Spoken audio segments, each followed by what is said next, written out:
ไปเด้อไปค่อยมาเด้อไปสากไฟเลยพี่น้องมากำลังเป็นดอกแล้วนี่ทานตะวันนักคือเลยปลูกอันนี้ตอนเช้าเราไปเฮ็ดเวียก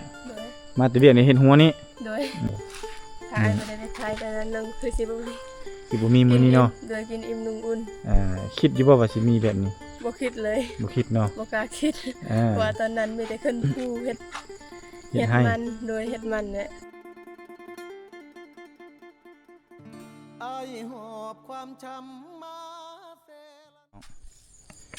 ไฟป่านนี้ก็ยังบ่มาอยู่เด้พี่น้องเอ้ยเนาะไฟบ่มาเนาะเพราะว่าเพิ่นยังบ่ทันโตยังรอท่าอันนั้นอยู่ยังรอท่าสร้างมาแต่บ่ฮู้ว่าสิมาหรือบ่บางทีมื้อเช้าก็บ่จักเนาะในระหว่างที่รอเนาะไฟก็บ่มีแล้วนี่บ่ตุกไตไฟอันนี้เอานี่กำลังเจียนไฟนึงเข้าบ่โดยอันนี้ตอนเสียไว้ให้น้ำฝนเอาให้น้ำฝนบ่มีอย่างนั้นเลยเนาะมีน้ำบ่มีน้ำเลยพี่น้องพี่ดาก็ต้องได้ทาน้ำฝนพี่น้องเลยตอนกินแซ่บเนาะ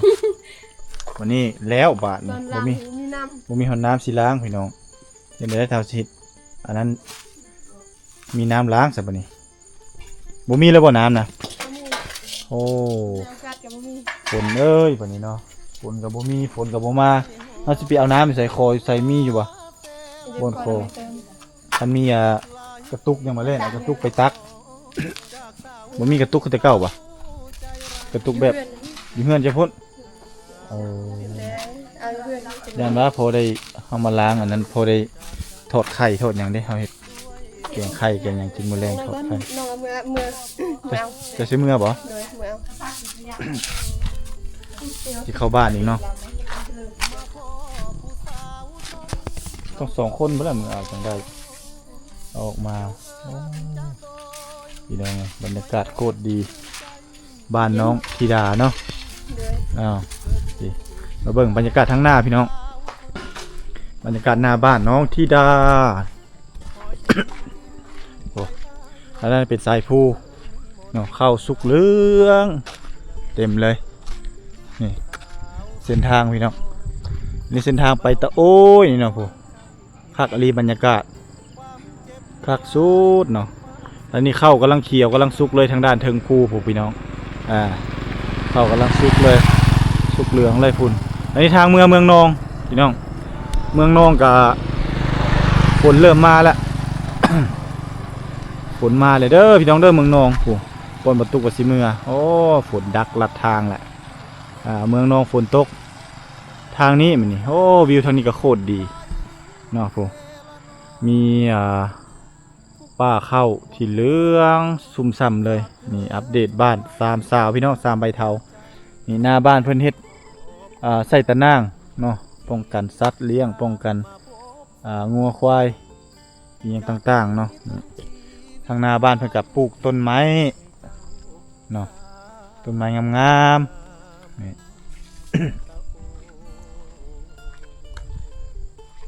น้ำบ่มาไฟกระดับพี่น้องเอ้ยจักสิเฮ็ดจังไดมื้อแลงเฮานี่เนาะคันว่าสร้างบ่มาเฮ็ดให้มื้อแลงก็คือบ่มีไฟใช้หมดมือเลยนั่นนี่นะเนาะสิว่าจังซั่นล่ะนี่วิวพี่น้องวิวงามๆเราไปเฮ็ดหัวทางเข้าแล้ว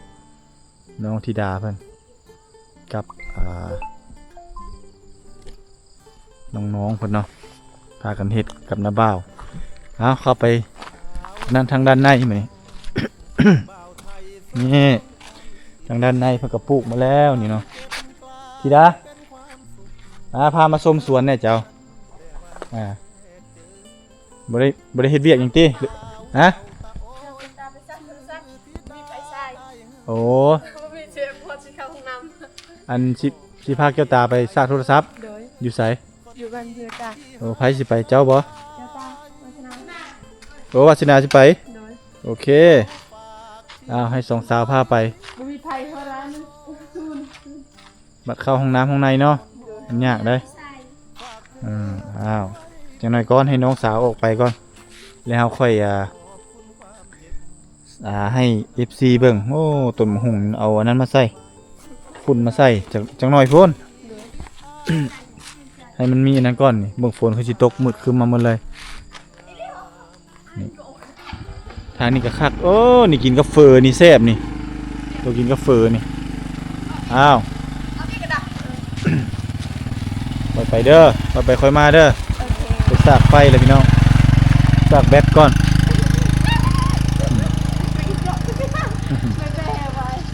สองน้องพากันไปซากแบตอันนี้ต้นนี้ยังนี่พี่ดานี่มาเบิ่งนี่โอ้มันเป็นเลยเด้อนี่เด้อมันงามเลยเด้อนี่เด้อนี่มันกำลังเป็นดอกแล้วนี่ ทานตะวัน ทานตะวันนี่สองอ้าว คุมเฮ็ดคุมแบบนี้ไง คืองามไปนี่นี่เห็นไหมเห็นแบบนี้งาม ใส่ถุงนั้นที่ลาย เห็นบ่ไอเห็ดอันนี้งามเนาะ โดย พาเห็ดจังซี่บ่มีขี้หินนี่แม่นบ่ถ้ามีขี้หินนี่เอาขี้หิน มีชื่อต้น เฮ็ดจังซี่ ไม้ ตัวใด มาคุมหนึ่งนี่ได้ นี่ หนึ่ง ตัวนี้เนี่ยเฮากับไออันนั้นเสพได้นี่นี่กับลาบหรือว่าเฮากับอีหยังวะ งามเลย ตัวนี้ คุณ นี่หอมนี่มึงเด็ดบ่เดี๋ยวตาบ้าเม่น เหม็นอันนี้ฮะ เดี๋ยวตา อันนี้หอมเพราะว่าเฮาอันใส่กับอหยังวะเฟือเคยกินบ่เฟือ โอเค ผมเคยกินเฟือ โดย มึงหน้าเฮ็ดเฟือให้กิน โดย ก็คล้ายๆกันนี่แหละทอดแต่เอาเส้นเฟือมาแซ่บๆแล้วกินกับผักอันนี้ได้แล้วเอากะปิเจียวกะปิกุ้ยอ้าวยุงมันเอาบ่ได้เฮ็ดดนนะจะให้มันตายเด้โอ้งามเลยจะเห็นแต่มันอันนั้นถึกผูฝุ่นถึกปุ๋ยหลายคันเฮาสิอันเมียนน้ำมาใส่มาหดมันให้คักอันนี้บ่มีน้ำพี่น้องต้นนี้ก็เริ่มงามเลยนี่ต้นมะเกี้ยงอันนี้มะเขือคือเฮาบ่เป็นเนาะ เพชรจะตินไอ ใช่เกือบเหยียบได้นี่ต้นมะเพชรบ่ โดย พี่น้องอันนี้ต้นมะเพชรนี่เริ่มเป็นมากแล้วนี่เริ่มดอกเลยได้นี่น้อยๆนี่ก็ดอกแล้วโอ้ยพี่น้อง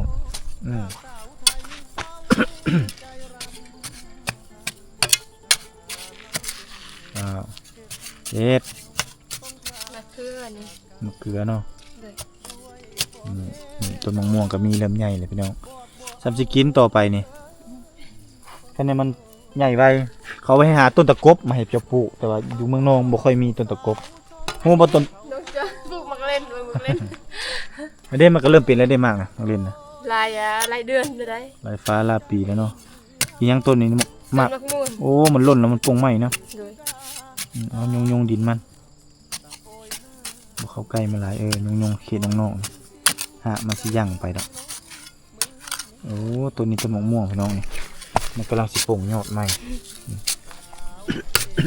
คิดว่าตายแล้วยัง ยังแหละ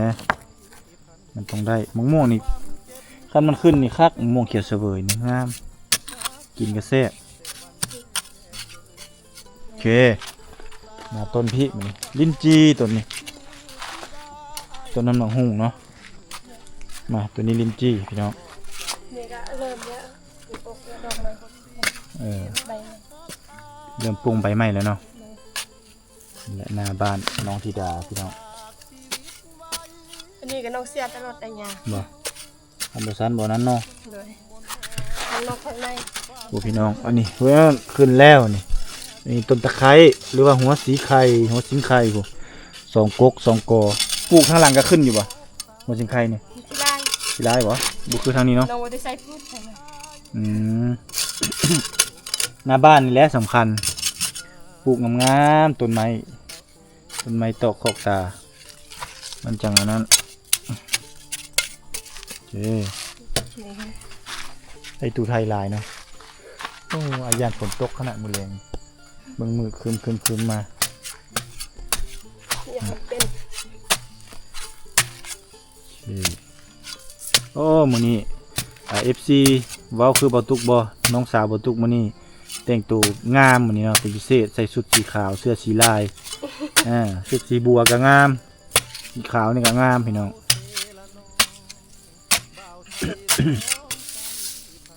อันนี้ก็คือ อันนี้เพชรพูนนั่นเธอ มันเกาะมันบ่ โดย เอาเดี๋ยวมันหักปุ่งขึ้นไหมปลูก นี่คือ ใส่ค่าน้ำฝน ยังดุยังมันคือเก่าพี่น้องเลย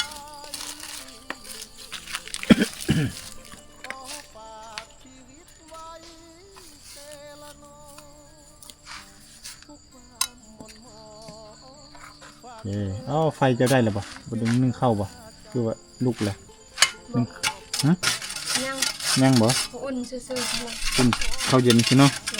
เดี๋ยว ยังบ่มีน้ำล้างนี่พี่เนาะเอาน้ำใช้ล้าง ยังบ่ไร ยังบ่หลายบ่น้ำในห้องน้ำก็ยังหลายอยู่ติ เบิด หมดแล้วสิเข้าห้องน้ำ โฆ ไม่ ษ ได้ ณา จัง เข้าห้องน้ำตลอด เนาะมื้อวานนี่เจ้าตาล้างน้ำเปลืองโพดตอนเราล้างถ้วยนั่นเราเปิดโป่อยเลยคอยบอกนิดนึงเราเฮ็ดนิดนึงมันก็เลยน้ำเลยเปลือง นี่ก็ คือกัน เขากินแล้วมีหลายคนนะเธอไปกินซุ่มอยู่นี่ แม่นบ่ ตอนน่ะเช้าฝนตกบ้านน้องเอง เขาให้น้องเฮ็ด เฮ็ดส้มบ่ โดย ส้มอิหยัง สมคุ้ง โอ้โหตำบักหุ่ง โดย เขาก็ยากคือกันเนาะ เด้ออยากแต่ว่าถ้าพวกเจ้าเฮ็ดตำส้มหลายคนอยากกิน บ่ ใช่ อันนี้ขายนะ โดย อันนี้ขายหลายคนจะกินว่าซั่นก็แน่นอนแล้วว่าอาหารเครื่องครบมันก็แซ่บคือไอ้พาเฮ็ดนะสั่นไว้นั่นแหละบ่ออกเนาะ ออก ไปแล้ว บอกบ่ทันแล้ว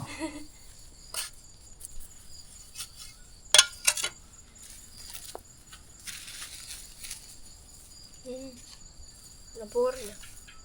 โอเค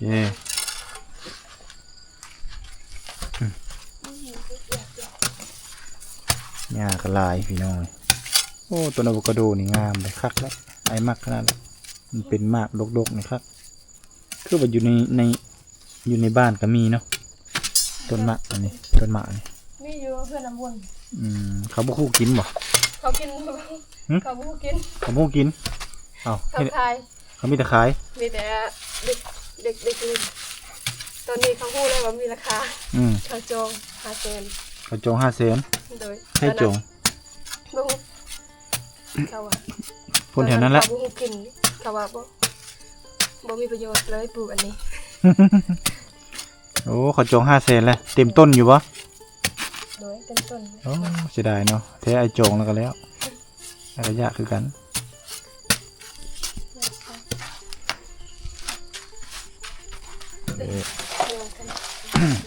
เอาปล่อยมันไปจะเอาบ่ หลายคนน่ะอยากกินข้าวใหม่นี่ บ่กินอันนี้ฮะ โดย ตัวนี้ได้ เดินเช้ามาก็ไล่แถวมัน เต็มมันบ่ มันอยู่แต่ว่าดอกพอดอกลงดอกใหญ่ อืม จ้ะ ยังมะเขือ ตาย ซับแล้วอย่ามันเอาตัวไม้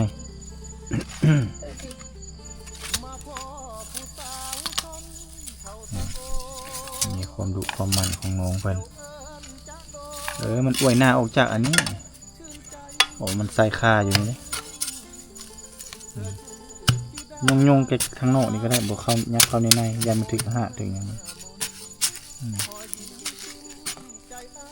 ประมาณนี้จังสิแลแต่ละมือมีแต่เจ้าคนแรกเป็นหลัก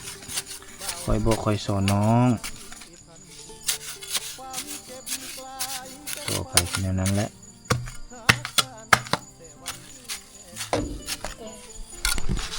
เจ้าเหือนเจ้าซาน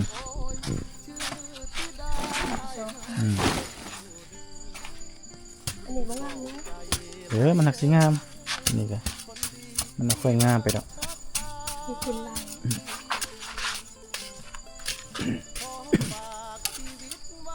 ได้เอาตัวนักเฮ็ดตายแล้วตัวนั้นเนาะ ตึกยักษ์ ที่มันก็ ยับ เหยียบบ่ โดย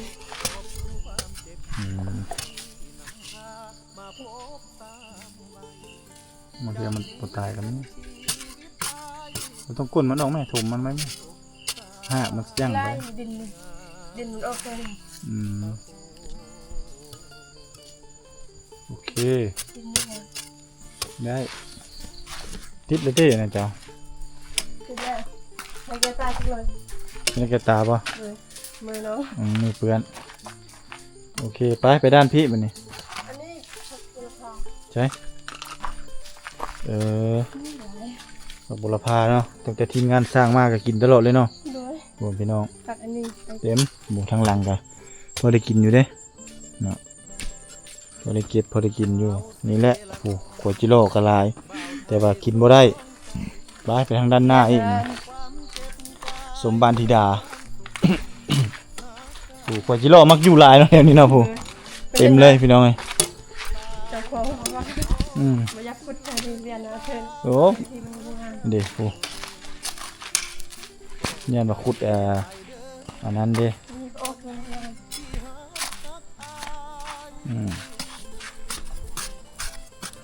อันนี้ออกดอกแล้วตัวนี้เนาะโมเมนต์เนาะออกมาก ออกใบไปไหน ออกใบแล้วเนี่ยนะเนี่ย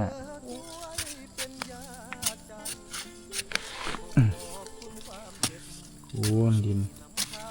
มันใหญ่มันงาม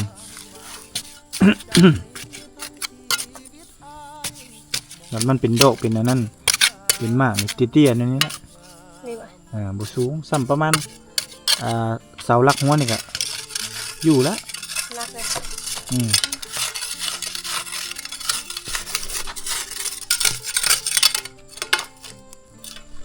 เด้มา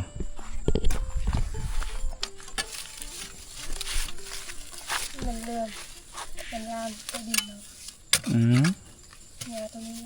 โอ้ตัวนี้บ่ตายแต่บ่ป่งเนาะบ่ทั้งยอดเนาะ ยาก ย่านแต่อย่างเดียวย่านแต่ยามฝนน่ะยามแดดนั่นน่ะแต่นี่แดดมันก็ฝนตลอดติเนาะแม่นบ่ คน มันบ่ค่อย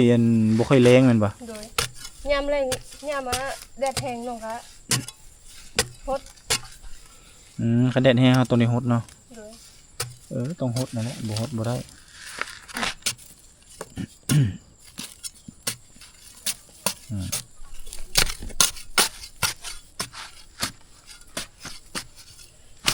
นี่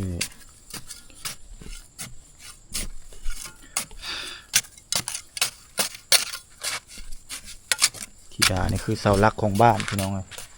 เสาหลักของบ้านแท้ๆเลยเห็ดเบียกเห็ดงานเห็ดหัวเห็ดสวน อันนี้ก็สิออกใบ ไกลแล้วบ่ ใช่แล้ว ไปโศกใบแล้วเนาะ เล่น ตายแล้วพวกนี้บ่รอดแท้ๆอย่ามันจะไป เฮ้ย อยากไปนะมันไปซับมันซะเนาะ อยู่นี่ขี้ลายแห้งด้นแล้วนะน้องปลูกกันนี่ อืม ตัวนั้นไม่แต่งาม ตัวนั้นมัน มันห่มเด้มันขึ้นกับพื้นที่อะเนาะ เนาะ ตัวนี้มันห่มๆนี่เครื่องปลูกเพิ่นอ้อมรอบบ้านเลยได้พี่น้องเอ้ยอันนี้ต้นมะเขือนี่มะเขือของน้องเพิ่นไปทางหน้าอีกนี่ครบเลย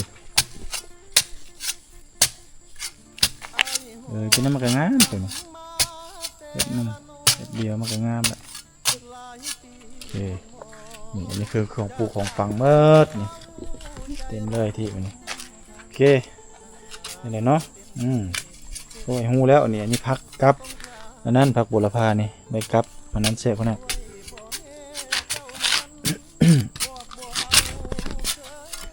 โอเคกุ๊บไม่ได้ไว้บ่อันนี้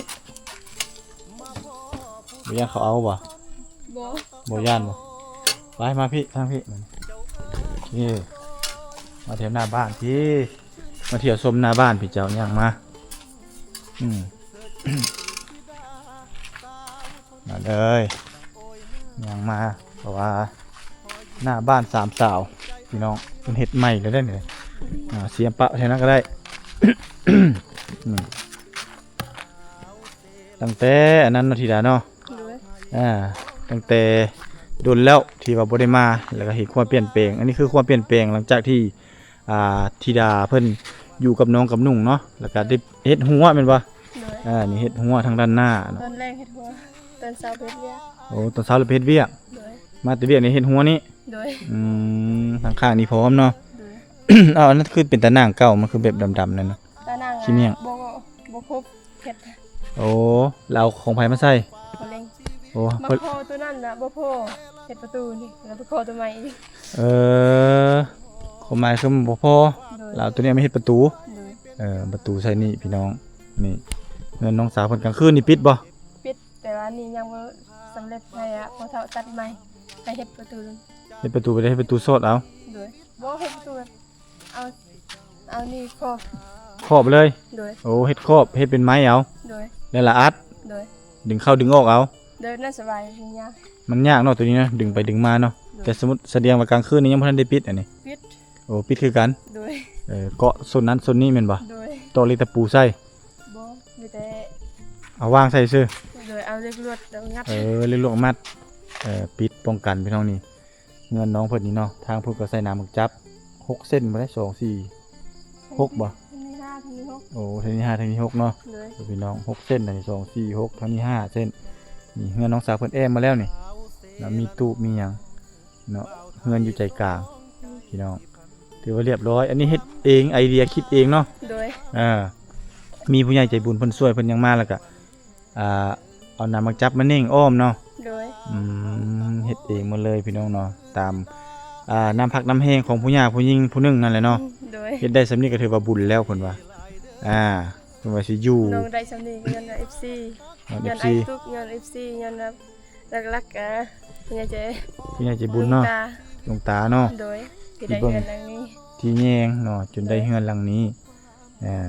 จนว่าเปลี่ยนแปลงชีวิตของน้องสาวเลยเนาะคันสิว่าแล้วก็เนาะยับมาไปอีกจังน้อยก็ได้ขายบ่ได้ไปขายแต่นั้นนึงคือสิบ่มี สิบ่มีมื้อนี้เนาะ โดยกินอิ่มนุ่งอุ่น คิดอยู่บ่ว่าสิมีแบบนี้ บ่คิดเลย บ่คิดเนาะ บ่กล้าคิด เพราะว่าตอนนั้นมีแต่คนผู้เฮ็ด เฮ็ดให้ มันโดยเฮ็ดมันเนี่ยเสียหยาคือไอตอนไอไปไทยนอกอะจนใจสั่น บ่ ยานเองเด้อจน ย้านบ่ ไออะเอากล้องยิบใส่ตาใส่หน้าบ่กล้าเบิ่ง ไอเองจนนะ ขายกล้องเนาะ โดย บ่กล้าเบิ่ง โดย แต่ก่อนเป็นสาวบ้านๆยังจื้อได้อยู่บ่อ้ายซื้อหยังมาให้กินตอนนั้นซื้อหยังมาให้เฮ็ด เจอข้าวปุ้น ข้าวปุ้นบ่ โดย บ่แม่นบ่ปลานิล ปลานิ่นกับข้าวปุ้น เนาะซื้อข้าวปุ้นซื้อปลานิลมาให้น้องสาวเพิ่นเฮ็ด เฮ็ เนาะ ด เพิ่น หวย เพิ่นไปใส่ขี้ปลาหรือว่าไปคั่วปลาอยู่ห้วย พี่น้องอยู่ห้วยอยู่ไห้เพิ่นเป็นจังได๋ครั้งแรกที่อ้ายไปถ่าย ตื่นเต้น ตื่นเต้นบ่ ยาน ยานโกง ย่านกล้อง คือย่าน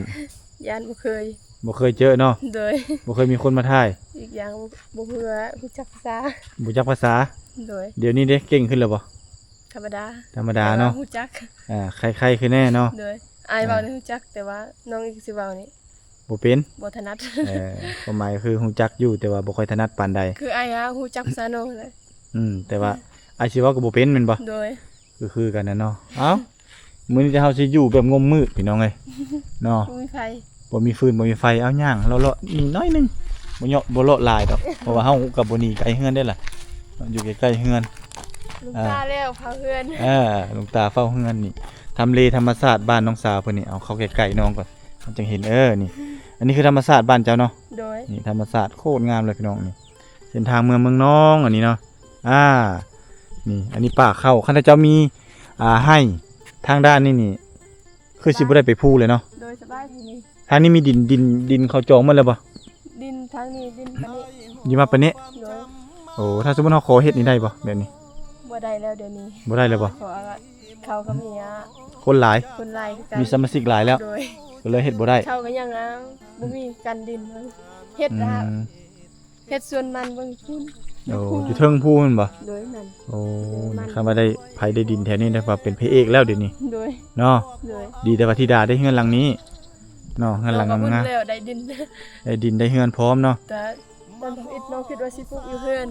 ปลูก อยู่บ้าน แต่ว่าอ้ายแนะนำ ให้แนะนำให้ โดย มาให้มาขอดินพื้นที่ดินปลูกแถวนี้ โดย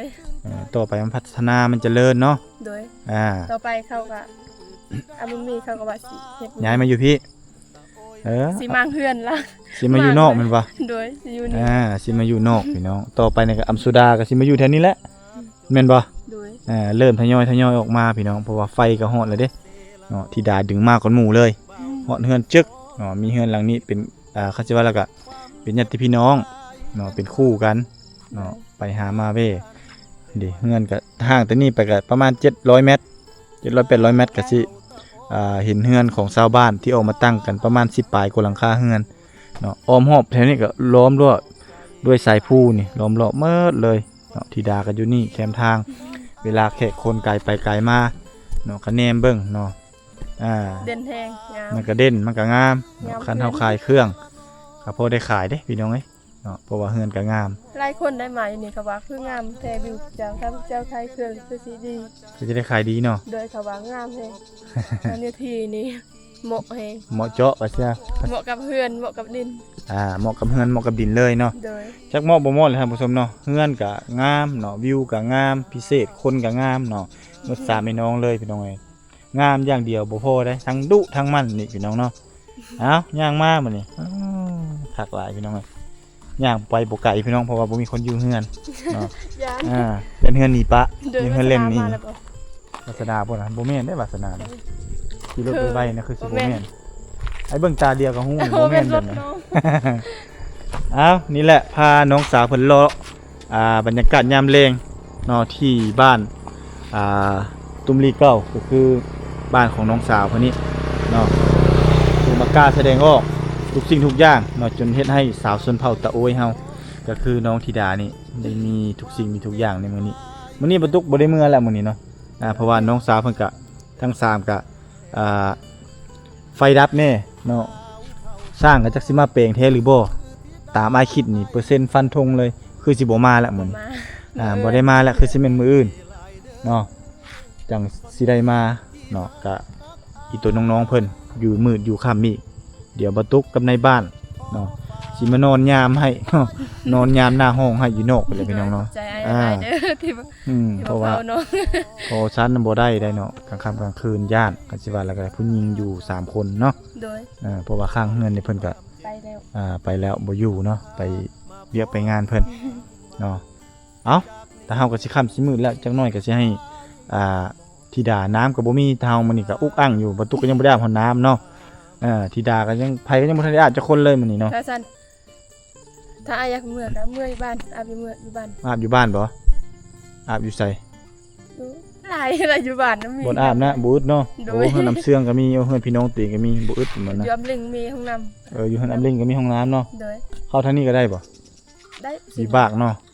มีบ่า มีบากปุ๊บบึ้นไปเลยเนาะ แต่ยานน้องชนใจสิขาดอายครับว่าใจเนาะแค่ค่อยนี่ เป็นจังไดเป็นจังไดย่าน ยาน ย่านแฮง ตอนไอ้อะ โค้ง โค้งอันยันบ่ทัน ทางมันแบบมันคดๆเนาะทางป่าแม่นบ่ น้องจุด เห็นบ่น้องจับแอลอายแบบนี้ ย่านเลยถ้าคนอื่นครับในน้องอ่ะจะให้ครับค่อยๆได้ ครับค่อยๆตัวนี้อ้ายเนาะบ่เป็นหยังอ้ายก็บ่ง่ายๆซะฮักษาแล้วก็ฮู้อยู่แล้วว่าสิขับค่อยขับไวขับช้าเนาะอันนี้น้องย่านก็เอาเท่าหน้าสิขี่ไวๆขี่ค่อยๆ ขี่ค่อยๆกว่าเก่าเนาะโอเคพบกันใหม่คลิปหน้าท่านผู้ชมสำหรับคลิปนี้บ่ตุกและน้องสาวขอลาไปก่อนนะสบายดี สบายดี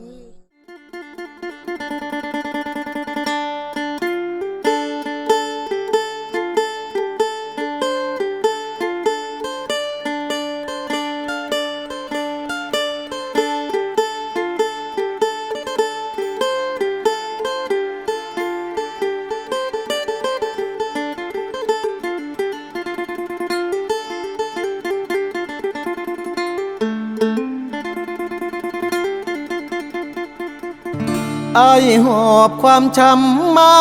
เซละนองหลายปีหม่นหมองจากสาวไทยเศร้าใจรำพันน่าเป็นเหตุเฮ็ดให้เฮาต้องพลาดจากกัน ด้วยพ่อแม่เจ้านั้นบอกบ่เอาลูกเคยคนจน มาพ่อผู้สาวชนเผ ผาตะโอยเจ้าเอิญจะโดยง่อยเด้อชื่นใจเหลือล้นเธอชื่อธิดาสาวชนเผ่าตะโอยหน้ามนหอยยิ้มจิ้มใจอ้ายล้นเหมือนนิมนต์มาจนละเมอสาวเซละนองบ่าวไทยสองใจพันผูกความเจ็บกลายเป็นความสุขหากันแต่วันแรกเจอสาวเผ่าตะโอยชื่อธิดาอายหาเจ้าเด้อขอบใจหลายเด้อคนดีที่หาพักอายขอฝากชีวิตไว้เซละนอทุกความหม่นหมองฝากเธอช่วยเป็นยาใจขอบคุณความเจ็บที่นำพามาพบสามใบจากนี้ทั้งชีวิตอายมอบให้เจ้าสาวงามตะโอ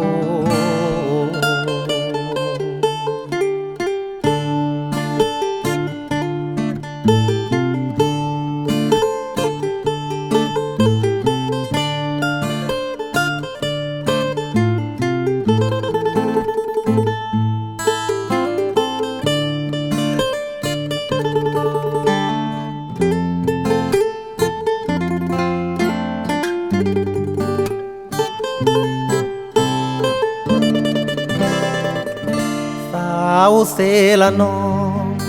บ่าวไทยสองใจพันผูกความเจ็บกลายเป็นความสุขหากันแต่วันแรกเจอสาวเผ่าตะโอยชื่อธิดาอายหาเจ้าเด้อ